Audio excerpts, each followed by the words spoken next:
എൻ്റെ പേര് ലാജി ജോസഫ്. എൻ്റെ വീട് മേലോരമാണ്.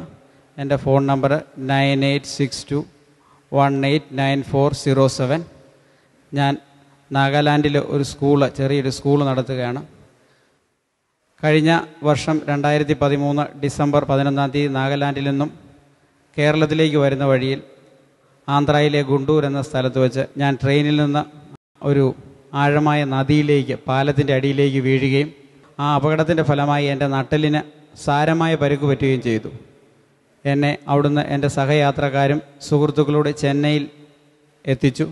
അവിടെ ഒരു ഹോസ്പിറ്റലിൽ അഡ്മിറ്റായ ശേഷം അവിടുത്തെ ഡോക്ടർമാർ പറഞ്ഞു, ഇത് വളരെ സീരിയസ് ആയ ഒരവസ്ഥയാണ്, നട്ടെല്ലിൻ്റെ സാരമായ പരുക്കാണ്, ഒന്നെങ്കിൽ തളർന്നു പോകും, അല്ലെങ്കിൽ ഈ ആളിന് എന്ത് സംഭവിക്കുമെന്ന് പോലും അവർക്ക് പറയാൻ പറ്റാത്ത ഒരവസ്ഥയായിരുന്നു.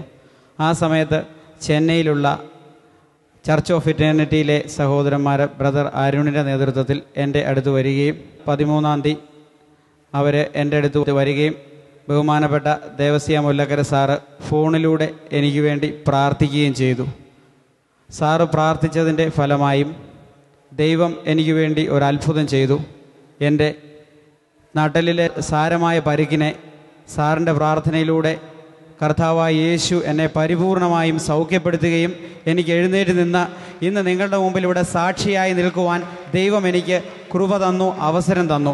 അതിന് എനിക്ക് വേണ്ടി പ്രാർത്ഥിച്ച സാറിനും അതുപോലെ ചർച്ച് ഓഫ് ഇറ്റേണിറ്റിയിലുള്ള എല്ലാ സുഹൃത്തുക്കൾക്കും സഹോദരന്മാർക്കും യേശുവിൻ്റെ നാമത്തിൽ ഞാൻ നന്ദി പറയുകയാണ്.